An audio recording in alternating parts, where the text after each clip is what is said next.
السلام عليكم ورحمة الله وبركاته. الحمد لله نحمده ونستعينه ونستغفره ونعوذ بالله من شرور أنفسنا من يهد الله فلا مضل له ومن يضلله فلا هادي له ونشهد أن لا إله إلا الله وحده لا شريك له ونسنا وحبيبنا وطبيب قلوبنا بعد إذ هديتنا وهب لنا من لدنك رحمة إنك أنت الوهاب. أعوذ بالله من الشيطان الرجيم. بسم الله الرحمن الرحيم. يا أيها الذين آمنوا استجنبوا كثيرا من الظن إن بعض الظن إثم. يا أيها الذين آمنوا اتقوا الله وقولوا قولا سديدا يصلح لكم أعمالكم ويغفر لكم ذنوبكم ومن يطع الله ورسوله فقد فاز فوزا عظيما. قال رسول الله صلى الله عليه وسلم عن أبي عباس رضي الله تعالى عنه قال مر رسول الله صلى الله عليه وسلم على قبرين فقال إنهما ليعذبان وما يعذبان في كبير إما هذا فكان لا يستهتره من عبد الله عمر. قال رسول الله صلى الله عليه وسلم عن أبي هريرة رضي الله تعالى عنه أن النبي صلى الله عليه وسلم قال إياكم وظن فإن ظن أكذب الحديث. صدق الله العظيم. إن الله وملائكته يصلون على النبي يا أيها الذين آمنوا صلوا عليه وسلموا تسليما. اللهم صل على سيدنا مولانا محمد وعلى آل سيدنا شافعنا محمد.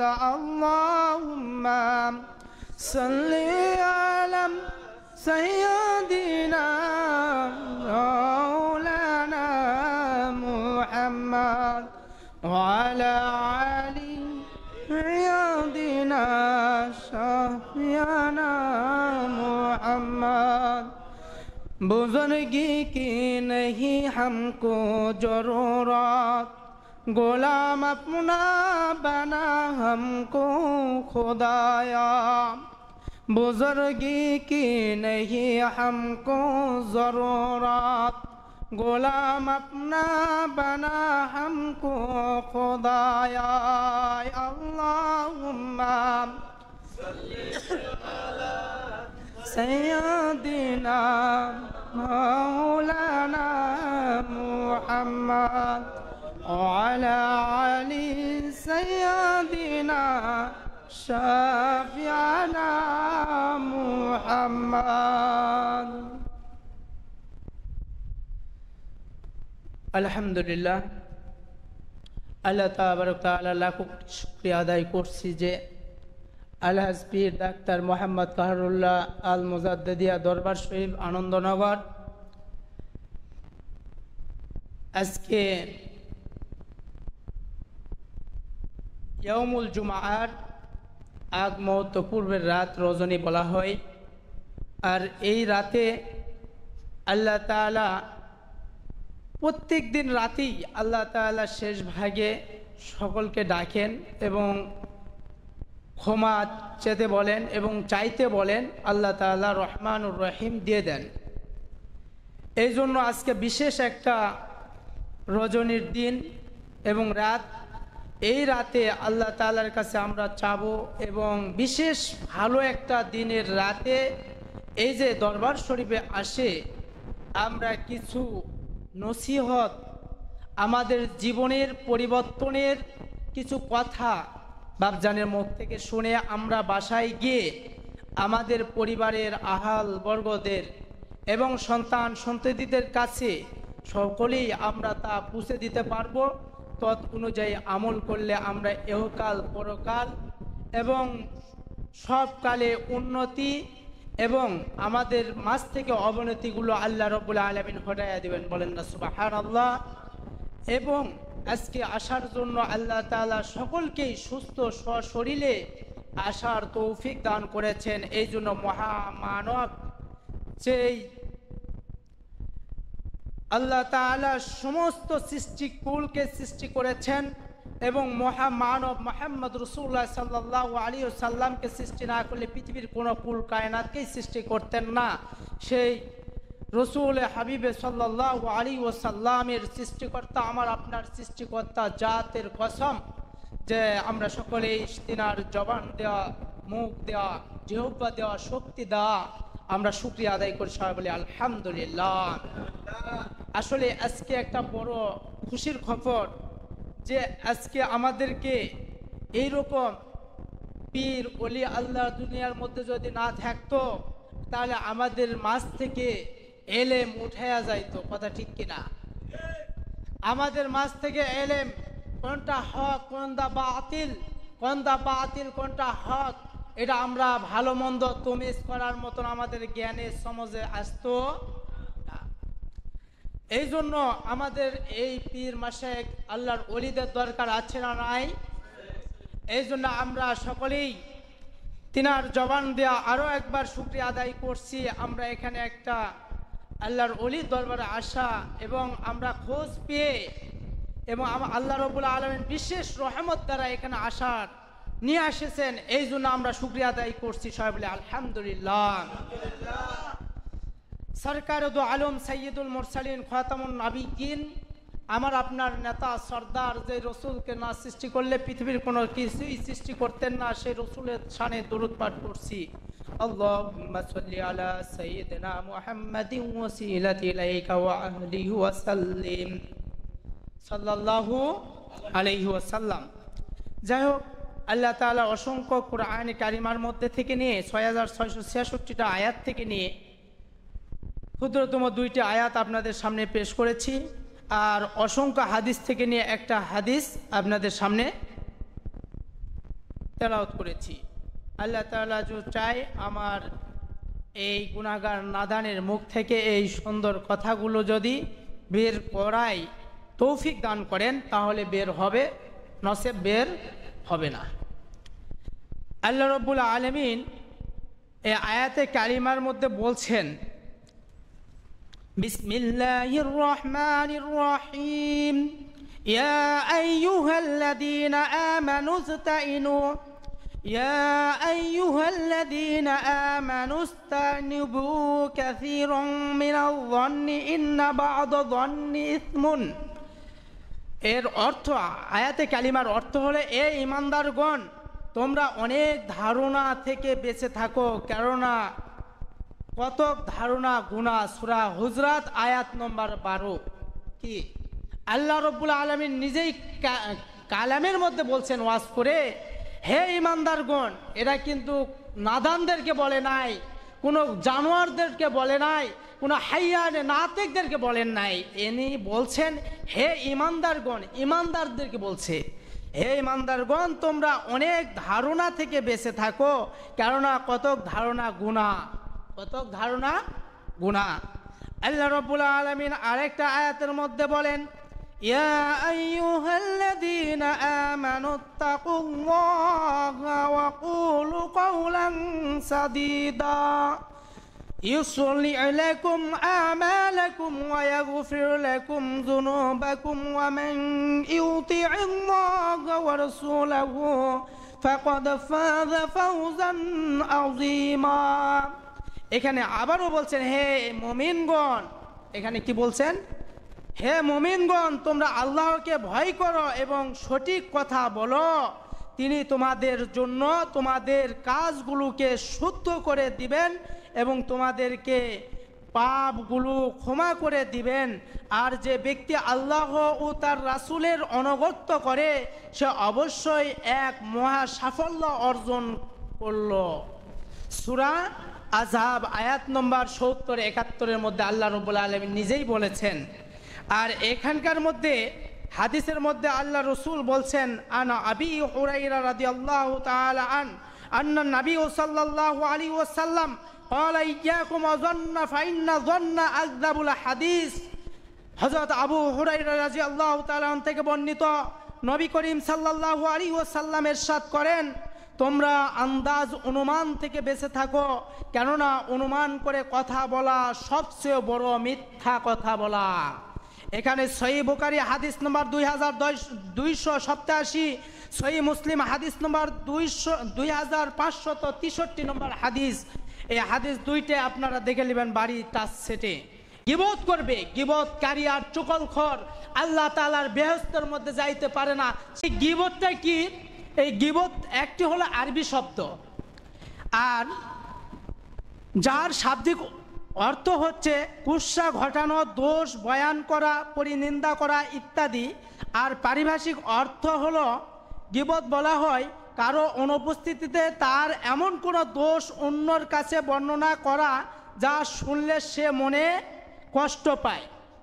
এই রকম কারোর মধ্যে থেকে যদি থাকে আল্লাহর হস্তে আল্লাহর কাছে তওবা করব এবং তিনার কাছে ক্ষমা চেয়ে নিব যার গীবত করা হয়েছে। প্রকৃতপক্ষে যদি তার মধ্যে সেই দোষ থাকে তবে তাও গীবত হবে। আমার মধ্যে একটা দোষ রয়েছে, আপনি আমার সামনাসামনি না করে অন্যর কাছে বলছেন, এটাও গীবত হবে। আর যদি সেই দোষ তার মধ্যে না থাকে তবে সেটা বহতান বা অপবাদ হবে। বহতান এই শব্দটি হলো, এটা গীবতের থেকেও মারাত্মকতম একটা অপরাধ। আর বহতান গীবতের চেয়েও মারাত্মক গুনাহ।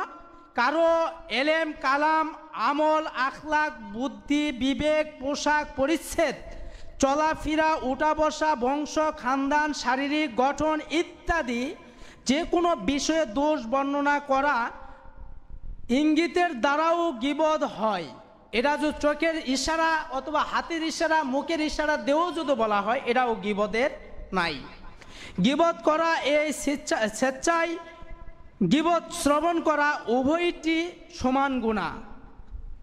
জীবিত মানুষের গীবত করা যেমন হারাম, মৃত মানুষের গীবত করাও তেমন হারাম। গীবত জিনার চেয়েও বড় গুনাহ এবং আপন মৃত ভাইয়ের গোশত ভক্ষণ করার চেয়েও নিকৃষ্ট। গীবতের অভ্যাস পরিত্যাগ করা প্রতিটি মানুষের জন্য জরুরি। গীবত কখনো অহংকার থেকে হয়, কখনো ক্রোধ থেকে হয়, কখনো সম্মানের মোহ থেকে হয়, আবার কখনো হিংসা হাসাদ থেকে হয়। যে কারণ থেকেই হোক না কেন তা নির্ণয় করে চিকিৎসা করা জরুরি। চিকিৎসা করা জরুরি। এই গীবতের চিকিৎসা কারা দিবে? হক্কানি আলেম, মাশায়েখ, ওলি, পীর মাশায়েখেরা। এই গীবতের কি চিকিৎসা কারা দিবে? ওলি মাশায়েখেরা। তিনার কাছ থেকে আমরা ভালো করে জেনে নেব। গীবত দূর করার উপায় হলো কয়েকটি। গীবত দূর করার উপায় 10টির মধ্যে কয়েকটি বর্ণনা করতেছি, 10টি বলার চেষ্টা করছি ইনশাল্লাহ। 1 নম্বর, গীবত করার পরিবর্তে মানুষের প্রশংসা করা। গীবত দূর করার উপায় 10টি, তার মধ্যে 1 নম্বর, গীবত করার পরিবর্তে মানুষের প্রশংসা করা। 2 নম্বর, নিজেকে সর্বদা হাকির বা নগণ্য মনে করা। 3 নম্বর, কারো গীবত করার পূর্বে নিজের দোষ ত্রুটির কথা স্মরণ করা। 4 নম্বর, কারো গীবত করে ফেললে তাকে বিষয়টি জানিয়ে দেওয়া, তবে হিতে বিপরীত হওয়ার আশঙ্কা থাকলে জানানোর প্রয়োজন নেই। আর পাঁচ নম্বর হলো যার গীবত করা হয়েছে তার কাছ থেকে ক্ষমা চেয়ে নেওয়া, যার গীবত করা হয়েছে তার কাছ থেকে ক্ষমা চেয়ে নেওয়া। 7 নম্বর গীবত হচ্ছে এমন কোনো মজলিসে না বসা, যেই জায়গাতে গীবত হবে ওই আশপাশে ধারে পাশেও না যাওয়া। এটা কার কথা? আল্লাহ রসুলের কথা। যদি এটা আমরা যাই তাহলে আল্লাহ রসুলকে অমান্য করা হলো, আল্লাহ তাআলাকে অমান্য করা হলো। আর 8 নম্বর কারণ হলো কোনো মজলিসে গীবত শুরু হলে সামর্থ্য অনুযায়ী বন্ধ করার চেষ্টা করা। 9 নম্বর কারণ যদি বন্ধ না হয় তাহলে ওই মজলিস থেকে উঠে আসা। 10 নম্বর কারণ এরপরেও যদি গীবতের অভ্যাস দূর না হয় তাহলে হক্কানি কোনো আলেম বা উস্তাদের কাছ থেকে পরামর্শ নেওয়া এবং সে অনুযায়ী আমল করা, যে কথাটা বলেছিলাম আগে পূর্বে এইটাই। গীবত সম্পর্কে কতিপয় আয়াত, এই আয়াতে কারিমার মধ্যে অনেক কিছু অগণিত আয়াত রয়েছে। আল্লাহ তাআলা এখানে কিছু কোরআনের মধ্যে বলেছেন, দুই একটা বলে আয়াত শেষ করে দেব ইনশাআল্লাহ। গীবতকারীদের অনগর্ত করাও নিষেধ।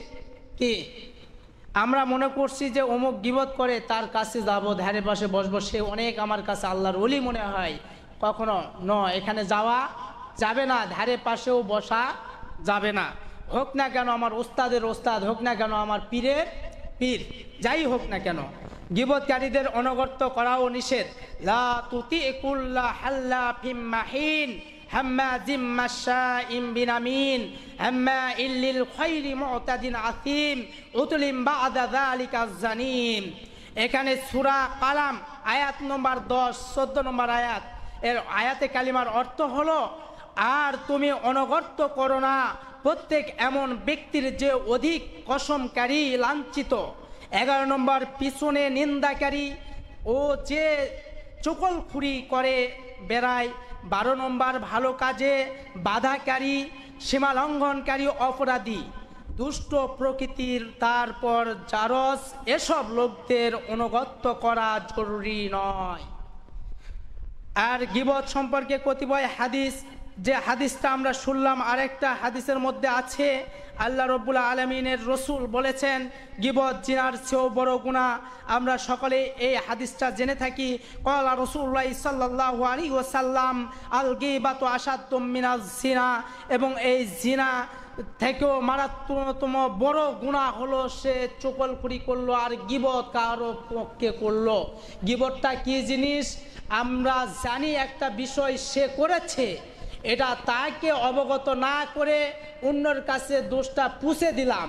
এবং চা স্টলে আমরা এই কাজগুলা বেশি করে থাকি, এই জায়গা যারা করে থাকি খুব আরামদায়ক লাগে এবং হারাম কাজ কথাবার্তা বলতে আমাদেরকে আরামই লাগে।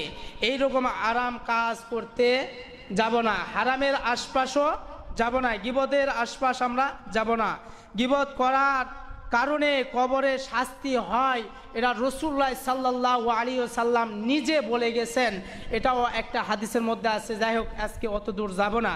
তাহলে আমরা গীবত কাকে বলে আর গীবত কত প্রকার ও কি কি, এগুলো সামনে কোনো দিন সময় হলে বলার চেষ্টা করব ইনশাআল্লাহ। তাহলে আমরা গীবতকারী হব না, আবার গীবতকারীদের আশপাশ যাব না, মজমায় বসবো না, এটা আমাদের মনে থাকবে ইনশাআল্লাহ। আমার মনে থাকবে। আল্লাহ তাআলা আমাকে আপনাদেরকে সকলকেই মানার মাদ্দা এবং ভিতরে আসা তৌফিক দান করুন। আমিন।